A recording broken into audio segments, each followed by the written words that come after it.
하게 되거든요. 그리고 그 두 아들 죽인 그 사람 안재선이라고 하는 사람을 용서하고 용서할 뿐만 아니라 그를 양아들로 삼아요. 그래서 그 이야기를 우리가 알고 있는데 그 안재선의 아들이 양경선 목사더라고요. 그래서 알게 되었는데 그분의 간증을 들으면서 다시 한번 손양원 목사님의 그분의 사랑 그리고 그의 영성을 생각해보는 아주 복된 시간이었습니다.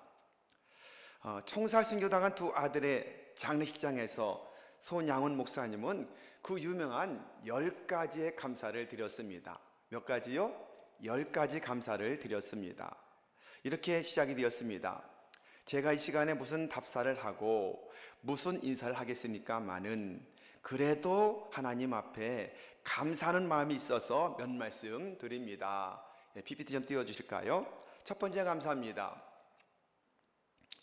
나 같은 죄인의 혈통에서 순교의 자식이 나오게 하셨으니 하나님 감사합니다. 이렇게 첫 번째 감사가 드렸습니다. 두 번째, 허다한 많은 성도들 중에 어찌 이런 보배들을 주께서 하필 내게 맡겨 주셨는지 그 점 또한 주님 감사합니다. 셋째, 삼남 삼녀 중에서도 가장 아름다운 두 아들 장자와 차자를 바치게 된 나의 축복을 하나님 감사합니다. 네 번째입니다. 한 아들의 순교도 귀하다 하거늘 하물며 두 아들의 순교일이요 하나님 감사합니다. 다섯 번째, 예수 믿다가 누워 죽는 것도 큰 복이라 하거늘 하물며 전도하다 총살 순교 당함이리요 하나님 감사합니다. 여섯 번째, 미국 유학 가려고 준비하던 내 아들 미국보다 더 좋은 천국에 갔으니 내 마음이 안심되어 하나님 감사합니다. 일곱 번째, 나의 사랑하는 두 아들을 총살한 원수를 회개시켜 내 아들 삼고자 하는 사랑의 마음을 주신 하나님 감사합니다. 여덟 번째, 내 두 아들의 순교로 말미암아 무수한 천국의 아들들이 생길 것이 믿어지니 우리 하나님 감사합니다. 아홉 번째, 이 같은 역정 중에서도 이상 8가지 진리와 하나님의 사랑을 찾는 기쁜 마음, 이유 있는 믿음 주신 우리 주 예수 그리스도께 감사합니다. 마지막 10번째입니다. 이렇듯 과분한 축복 누리게 되는 것을 감사합니다. 이렇게 감사를 드렸습니다. 장례식은 눈물바다를 이뤘지만 손 목사님은 오히려 영광일세 영광일세라고 하는 찬양을 부르면서 장례식을 집례하셨다고 합니다. 이 손 목사님은 아들 죽인 안재선을 양자로 삼아서 손재선으로 이름까지 바꾸어 주었습니다. 그리고는 신학교에 보내서 전도사로 키워내는 사랑의 기적을 이루게 되었습니다. 그런데 이 손재선이 너무도 따가운 눈총, 그러니까는 가족들도 다 반대했었거든요. 사모님도 따님들도 다 반대했었기 때문에 또 주변에 살인자라고 하는 이 낙인이 찍혀서 너무도 따가운 눈총 때문에 결국 목회길을 포기합니다.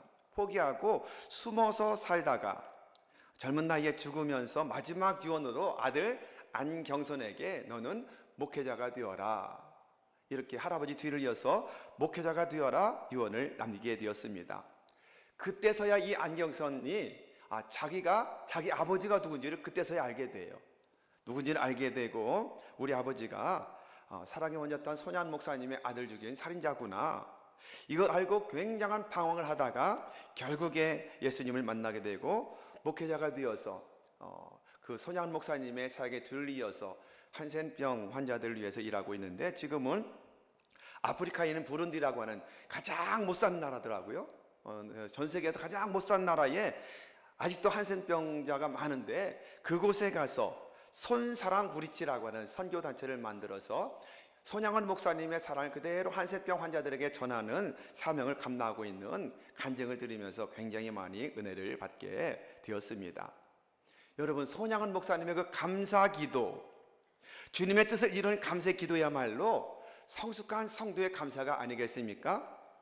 오늘 우리도 그 성숙한 그 선배들의 신앙을 따르고 갖춰야 될 감사가 이런 감사구나. 비록 없을지라도 그럼에도 불구하고 나도 성숙한 감사를 드리기를 원합니다. 이 고백이 오늘 저와 여러분의 간절한 고백이 되기를 예수님의 이름으로 축원합니다. 오늘 이러한 성숙한 감사의 원형을 오늘 본문의 말씀을 통해서 보게 됩니다. 하박국 선지자의 기도야말로 정말 이런 감사의 원형이라고 할 수 있을 것입니다. 여러분, 지금 하박국 시대에 감당하기 어려운 문제들이 가득 차 있었던 모습을 보게 됩니다. 경제적으로나 아니면 정치적으로나 나라적으로 온 백성들이 바벨론으로부터 약탈, 사륙을 당할 것을 하나님이 미리 말씀하셔요. 이 말씀을 듣고 얼마나 엄청난 말씀이든지 선지자 하박국의 고백이 그렇습니다. 내 창자가 흔들리고 입술이 떨리고 내 뼈가 썩는 것 같은 그런 상황이다. 이런 고백을 하는 모습을 보게 됩니다. 바벨론 군대가 와서 약탈하고 쳐들어와서 모든 사람을 죽인 살육을 당할 환난 날을 기다린다는 것은 여러분 쉽지 않아요. 아직 온 것은 아닙니다. 그렇게 하실 것이라고 주님 미리 말씀하시는 거예요. 이걸 듣고 뼈가 썩는 것 같았으며 온몸이 떨렸습니다. 그리고 또 하나님의 그 징계로 말미암아 하박국 선지자는 정말 감당하기 어려운 그런 두려움 속에서 슬퍼하고 있었습니다. 그러면서도 동시에 하나님의 징계가 유다 백성들을 새롭게 회개를 시켜서 다시 하나님의 백성을 삼으시는 것이구나, 이 사실을 깨닫게 되고, 성도는 말씀 힘입어 어떤 환난과 고통이 온다 할지라도 참고 기다리면 의인은 믿음으로 말미암아 살리라. 이것이 하박국 선지자의 주제예요. 하박국서의 주제예요. 의인은 믿음으로 말미암아 산다. 앞으로 고통이 오고 고난이 오겠지만 여전히 하나님의 뜻을 깨닫고 믿음으로 살면 의인은 믿음으로 살리라고 하는 말씀을 전하고 있는 것이 하박국 선지자가 기록한 말씀이라고 할 수 있는 것입니다. 오늘 본문에 나타난 하박국 선지자의 감사는 어떤 감사일까요? 첫째는 환경을 초월한 감사였던 모습을 보게 됩니다. 지금 잠깐 소개한 것처럼 지금 상황이 말이 아닙니다. 한번 좀 볼까요? 17절 전반부를 한번 좀 볼까요? 자, 읽어볼까요? 시작. 비록 무화과 나무가 무성하지 못하며 포도나무에 열매가 없으며 감람나무에 소출이 없으며, 다 없어요. 여러분, 여기 나오는 세 나무들, 무화과, 포도나무, 감람나무는 이스라엘에서도 아주 귀한 과실수 나무예요. 그리고 이것이 하나도 소출이 없을 때가 온다, 이렇게 말해요. 소출이 하나도 없다는 것은 그 땅이 완전히 황폐하게 된다는 것을 의미하고 있거든요. 유다가 바벨론의 침략을 받아 폐허로 변하게 될 것을 지금 보고 있는 겁니다. 그런데 두 번째로 후반절을 좀 볼까요? 자, 시작. 밭에 먹을 것이 없으며 우리의 양이 없으며 외양간에 소가 없을지라도 이렇게 말씀해요. 전쟁으로 인해서 농작물 거둘 게 아무것도 없어요. 거두면 다 빼앗을 수밖에 없습니다. 그러면 어떻게 되죠? 아마도 가축들이 제일 먼저 희생당하죠. 왜냐하면 사람도 먹을 게 없는데 어떻게 가축을 먹이겠습니까? 양식이 없기 때문에 먼저 소나 양을 잡아먹을 수밖에 없겠죠. 이런 상황이 되어서 우리의 양도 하나도 없어져요. 그리고 외양간에 소도 없어질 것입니다. 밭에 소출이 아무것도 없을 것입니다. 완전히 황폐될 텐데 바벨론의 침략을 받아 그렇게 됨에도 불구하고 그가 뭐라고 고백을 하죠? 다 절대적으로 필요한 양식도 없고 돈도 없고 모든 상황 환경이 다 막혀 있는 상황이라 할지라도 이것이 없으면 사람이 살 수 없는 것이 아니겠습니까? 그런데 그럼에도 불구하고 하나님을 향한 구원의 소망은 버리지 않겠노라. 믿음의 고백이 오늘 선지자의 고백이었던 것입니다. 자, 18절 말씀 함께 읽어볼까요? 자, 시작. 나는 여호와로 말미암아 즐거워하며 나의 구원의 하나님으로 말미암아 기뻐하리로다. 아멘. 여기 말해 보면 우리말은 생략이 된 말이 하나가 앞에 있어요. 영어 번역 킹 제임스 버전이나 NIV를 보면 이 앞에 yet이라고 하는 단어가 써 있거든요. yet. 이거는 아직이라고 하는 단어들이지만 그래도 라고 하는 단어들이에요. 그래도 나는 기뻐한다. 그래도 나는 즐거워할 것입니다. 이런 믿음의 고백을 하고 있는 것입니다. 비록 지금 엄청난 고통이 올 것이고 궁핍에 처할 수밖에 없을 텐데도 불구하고 그래도 나는 믿음으로 사는 믿음의 사람 되어서 그 놀란 은혜를 누리게 될 것입니다. 고백하고 있는 모습을 보게 되는 것입니다. 사랑하는 여러분, 정녕 성도들은 원수의 세력이 아무리 강하고 우리의 고난이 얼마나 극심하든지 간에 하나님께서 반드시 원수를 심판하실 것이며 우리를 구원하실 것이라고 하는 확실한 믿음으로 그분을 바라볼 때에 평안을 얻게 된다는 믿음의 고백이 아니겠습니까? 여러분, 성도들은 환경을 초월해서 기뻐하고, 아멘입니까? 환경을 초월해서 감사하고 찬양하는 사람들이 성도의 모습이 아니겠습니까? 여러분, 구약의 대표적인 사람은 누구죠? 욥이라는 사람을 우리가 보게 됩니다. 욥도 그래도 기뻐하며 그래도 감사하며 찬양합니다라고 고백했던 사람입니다. 욥의 이야기도 우리가 너무도 잘 알아요. 동방의 의인이요 거부였던 욥에게 어느 날 갑자기 10명의 아들, 7명의 아들과 3명의 딸이 한날 한시에 한꺼번에 죽음을 당해요. 여러분 같으면 감당할 수 있겠습니까? 그것만이 아니라 순식간에 모든 재산을 다 약탈당합니다. 완전히 빈털터리가 됩니다. 그것으로 끝난 것이 아닙니다. 온몸에 악창이 나서 얼마나 심한 이 피부병이 걸렸던지 너무너무 가려워가지고 기왓장으로 제 가운데 긁을 수밖에 없는 그런 상황에 처하게 되었던 모습을 보게 됩니다. 그런데 놀랍게도 이런 상황 속에서도 그는 불평 원망하지 않습니다. 하나님 원망하거나 범죄하지 않았다고 말씀합니다. 오히려 하나님을 감사하며 찬양하는 모습을 보게 됩니다. 욥기 1장 22절 말씀 같이 한번 읽어볼까요? 자, 시작. 이르되 내가 못해서 알몸으로 나왔사온즉 또한 알몸이 그리로 돌아가올지라. 주신 이도 여호와시요 거두신 이도 여호와시오니 여호와의 이름이 찬송을 받으실지니이다. 아멘. 여러분, 놀라운 신앙 고백이 아닙니까? 이렇게 신앙으로 고백할 수 있는 사람이 과연 몇 명이 될까? 저 자신 한번 돌아볼 때 참 부족하더라고요. 여러분 어떠신가요? 신약의 대표적인 믿음의 사람은 누구예요? 바울이라고 할 수 있을 것입니다. 바울은 감옥에 갇혀 있으면서도 기뻐하라, 내가 기뻐한다 라고 말씀해요. 빌립보서 4장 4절의 말씀을 읽어볼까요? 자, 시작. 주 안에서 항상 기뻐하라, 내가 다시 말하노니 기뻐하라. 지금 어디서 말씀하고 있는 거예요? 감옥입니다. 감옥에서 그 깊은 감옥, 햇빛 한 점 들지 않는 지하 감옥에 갇혀 있으면서 빌립보서에서 그는 기뻐하라, 기뻐한다, 기뻐하자 6번이나 반복하는 모습을 보게 됩니다. 6절도 읽어볼까요? 자, 6절 시작. 아무것도 염려하지 말고 다만 모든 일에 기도와 간구로 너희 구할 것을 감사함으로 하나님께 아뢰라. 이게 지금 감옥에서 할 수 있는 말입니까? 사도 바울이 가능하죠? 그렇습니다. 이런 감사를 드리고 있는 바울의 모습을 보게 되는 것입니다.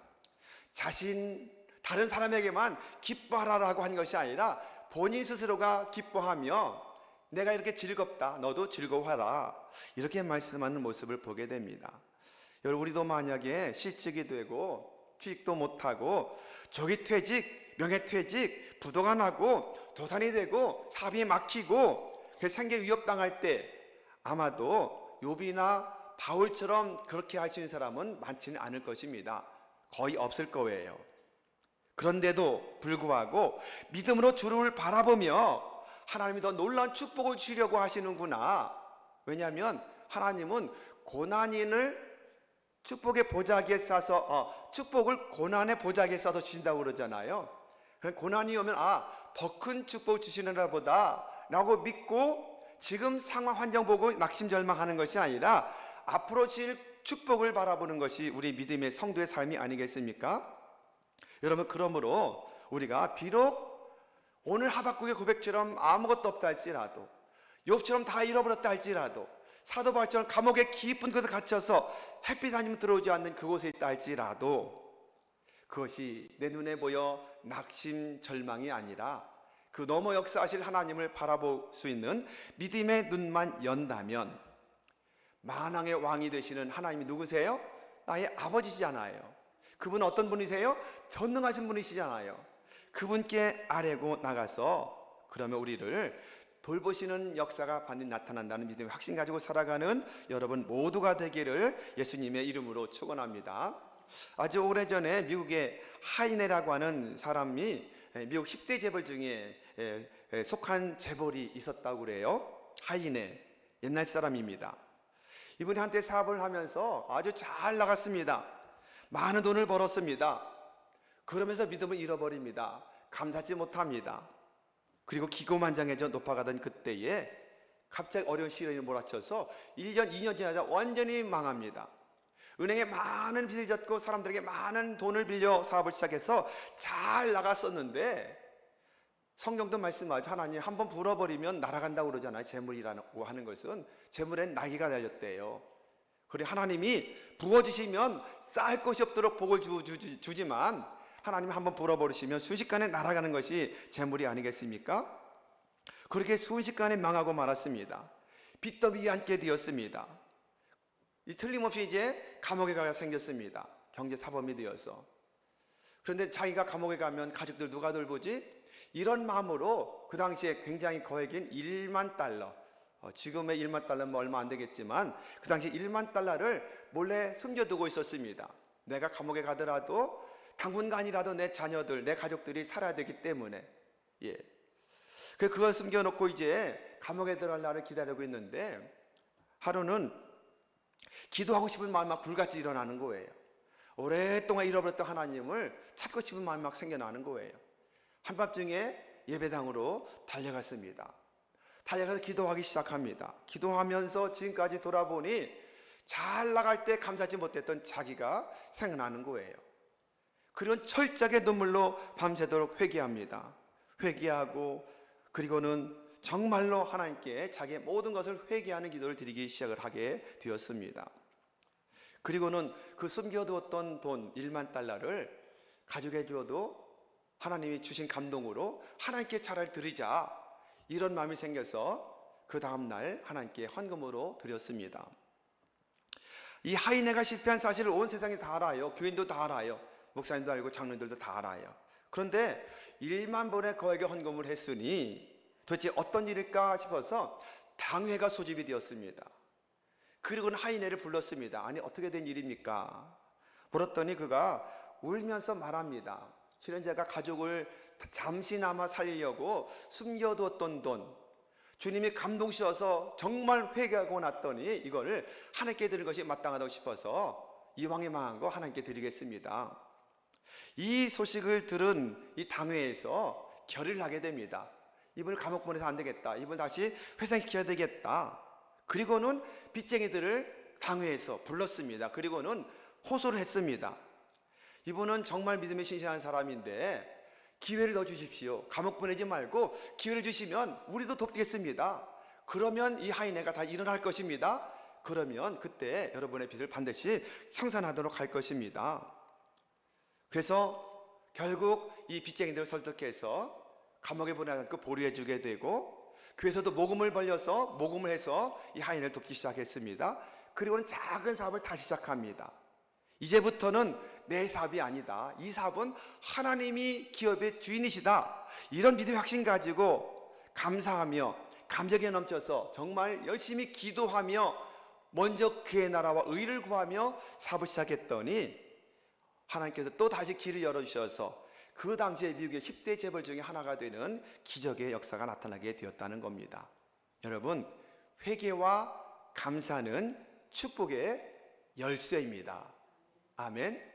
회개와 감사는 축복의 열쇠다. 하나님 주신 것을 열 수 있는 것은 회개와 감사인 줄로 여러분 믿으시기를 주님의 이름으로 축원합니다. 상황 뛰어넘어서, 환경 뛰어넘어서도 감사하는 여러분 모두가 되기를 축원합니다.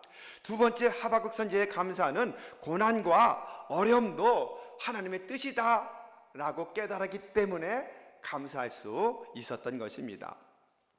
하박국 선지자는 유다 요시야 왕 말기에 유다 나라가 만연한 그 불의를 보면서 백성들이 이 같은 불신앙으로 인하여 어찌하면 좋습니까? 라고 기도할 때 하나님 미리 하박국에게 보여주신 거예요.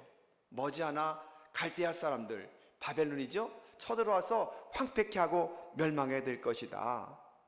이것을 들었는데 그 심판이 얼마나 두려운 것인지 좀 전에 말씀한 것처럼 창자가 떨리고 입술이 떨리고 뼈가 썩는 것과 같은 그런 큰 고통이 임했지만, 그럼에도 불구하고 이 불신앙을 하나님이 철저하게 회개하게 만든 다음에 다시 회복시켰구나, 이 사실을 깨닫게 되었던 것입니다. 그러므로 거룩한 신앙의 사람으로 바꿔놓기 위한 하나님의 섭리구나, 이걸 깨닫게 돼요.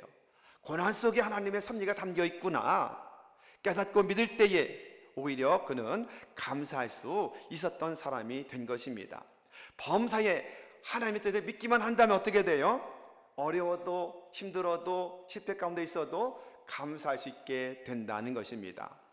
무슨 일을 만나도 절대 하나님을 의심하지 않고 믿으면, 그 믿음을 믿는 사람에게 하나님은 놀랍도록, 우리가 너무도 잘 아는 말씀, 하나님은 모든 것을 합력하여 뭐가 되게 하셔요? 선이 되게 하신다고 우리는 믿고 있지 않습니까? 이 사실을 알면은 상황, 환경, 처지, 여건 넘어 감사할 수 있는 역사가 나타난 줄로 믿으시기를 바랍니다. 하나님 모든 것을 합력하여 여전히 여러분의 앞날에도 선을 이루어 주실 하나님을 믿으시기를 주님의 이름으로 축원합니다. 그분의 뜻을 깨달으면 어떤 상황이든지 감사할 수 있는 겁니다. 세 번째, 그는 결코 절망하지 않는 감사를 드렸습니다.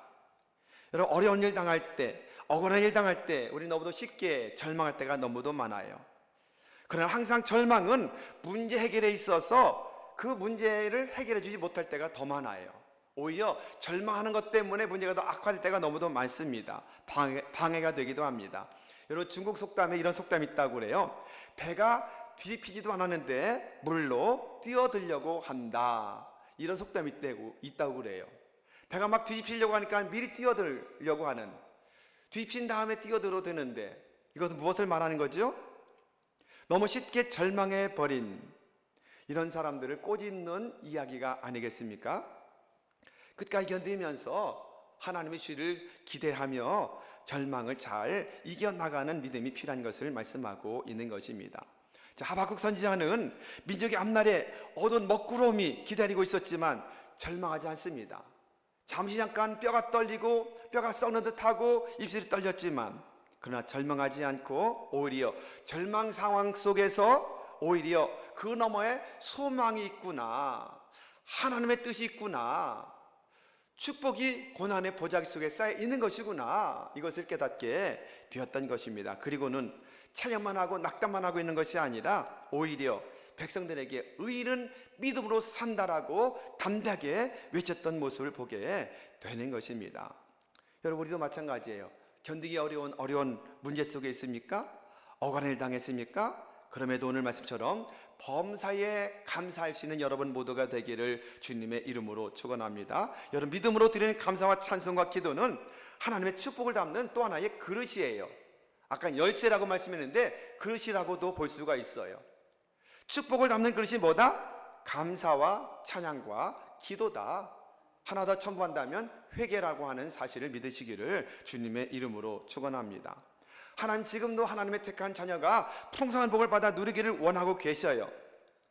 그런데 그 축복은 감사로 드리는 찬양과 기도와 회개라고 하는 그릇에만 담을 수가 있는 겁니다. 약속된 그 놀라운 하늘나라 보물창고를, 이 축복의 열쇠는 감사와 회개와 기도로만 열 수 있는 줄로 믿으시기를 주님의 이름으로 축원합니다. 사랑하는 여러분, 우리에게도 이런 일 종종 있을 수가 있어요. 여러분에게도 한이 맺힌 것이 있습니까? 억울함이 있습니까? 오해받은 것이 있으신가요? 절망의 먹구름이 우리 앞을 가로막고 있으신가요? 건강도 없고 또 물질도 없고, 그래서 무화과도 없고 포도도 없고 감람열매도 하나도 없고 밭에 소출도 없고 우리 양도 없고 외양간에 송아지가 없는 것처럼 돈도 없고 상황도 안 되고 사방도 막히고 팔방도 다 막혀 있고 풀리지 않는 가정의 여러 가지 문제 때문에 고민 속에 있는 심령 있으신가요? 오늘 말씀 하박국 선지자를 통해서 다시 한번 기억하십시오. 그는 뭐라고 외치죠? Yet I will rejoice in the Lord, 그래요. Yet, 그래도 나는 즐거워하겠습니다. 그래도 나는 주님 안에서 기쁨으로 말미암아 구원으로 말미암아 즐거워하겠습니다라고 말씀하는 모습을 보게 됩니다. 그럼에도 나는 주님 안에서, 이것이 여러분의 고백이 되는 복된 인생을 살아가시기를 주님의 이름으로 축원합니다. 고난에는 하나님의 뜻이 있구나. 오늘부터 감사하며 나갈 때에 여러분의 운명이 바뀌는 역사가 나타날 것이고 창조적인 삶을 살게 될 줄로 믿는 여러분 모두가 되기를 주님의 이름으로 축원합니다. 말씀을 정리해 볼까요? 하박 선지자는 세 가지 감사를 지금 하고 있어요. 첫째, 환경을 초월한 감사를 드렸다. 두 번째, 어려움도 고난도 어떤 뜻이 있다? 하나님의 뜻이 있다는 사실을 믿었습니다. 세 번째, 그럼에도 결코 절망하지 않고 찬양과 기도를 드렸던 모습을 보게 됩니다. 저와 여러분도 하박국 선지자처럼 감사로 살아가는 여러분 모두가 되기를 주님의 이름으로 축원합니다. 다음 주일은 어떤 날이죠? 추수감사 주일이에요. 추수감사 주일날 감사절의 말씀을 전하는데 항상 행복남 축제가 겹쳐 있으니까는 감사의 설교를 못해서 미리 하는 거예요. 여러분, 무엇을 감사하시겠습니까? 추수감사절 앞에 두고 구원받아 하나님의 자녀 삼아 주신 것만 가지고도 하박국 선지자는 감사한다, 기뻐한다, 즐거워한다 고백하는 고백이 저와 여러분의 고백이 되시기를 주님의 이름으로 축원합니다. 그런데 우리는 가진 게 얼마나 많아요. 지금 하박국 선지자에 비하면 너무 많이 가진 것이 너무도 많아 탈이 아닙니까? 너무 많이 먹어도 탈이고 너무 많이 주셔도 탈이고 그것 때문에 하나님을 떠날 수도 있는 모습을 우리가 겪고 있지 않습니까? 세상적인 모든 것이 부족하다 할지라도, 아니 아예 없다 할지라도, 내일 불확실하다 할지라도 여전히 우리 안에 해결해야 될 난제가 많이 있다 할지라도 문제 상황 환경이 나를 지배할 수 없다라고 믿고, 그리고는 그 먹구름 너머에 뭐가 있다? 찬란한 태양은 있다. 다만 가려져 있는 것뿐이다. 이것이 거두어지는 날 찬란한 태양이 우리에게 임하는 것처럼 놀라우신 하나님의 역사가 나타날 것이다. 모든 것이 주님의 은혜라고 고백하는 여러분 모두가 되기를 주님의 이름으로 축원합니다. 그러므로 어제나 오늘이나 영원토록 동일하신 그 하나님께서 우리와 함께 하신다는 믿음의 확신 가지고 감사가 회복되고 감사로 최고, 최대, 최선의 복을 하나님께 올려드리는 축복의 추수감사절 되시기를 주님의 이름으로 축원합니다. 또 하나, 다음 주는 어떤 날이에요? 행복 나눔 축제가 있는 날이에요. 행복 나눔 축제가 있다. 여러분, 무엇을 하나님을 기쁘시게 하겠습니까? 하나님의 소원을 이루시면 하나님이 가장 기뻐하시겠죠. 하나님의 소원이 뭐예요? 영혼 구원입니다. 영혼 구원하는 것. 여러분, 그러기에 생명의 열매를 그분께 드린 것을 하나님이 가장 기뻐하시고 가장 귀한 것으로 여겨 주시고 있는 것입니다. 그동안 여러분들 기도와 사랑으로 섬겼던 우리의 베스트들을 다음 주에는 꼭 집에 데리러 가십시오.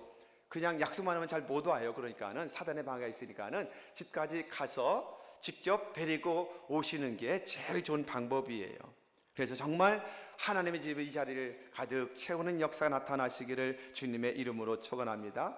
예수님은 강권하에 데려다가 내 집을 채워라 그랬잖아요. 그럼 여러분, 다음 주에는 강권에서라도 데려다가 주님의 집을 채울 수 있는 은혜, 놀라운 축복을 맛보는 여러분 모두가 되기를 축원합니다.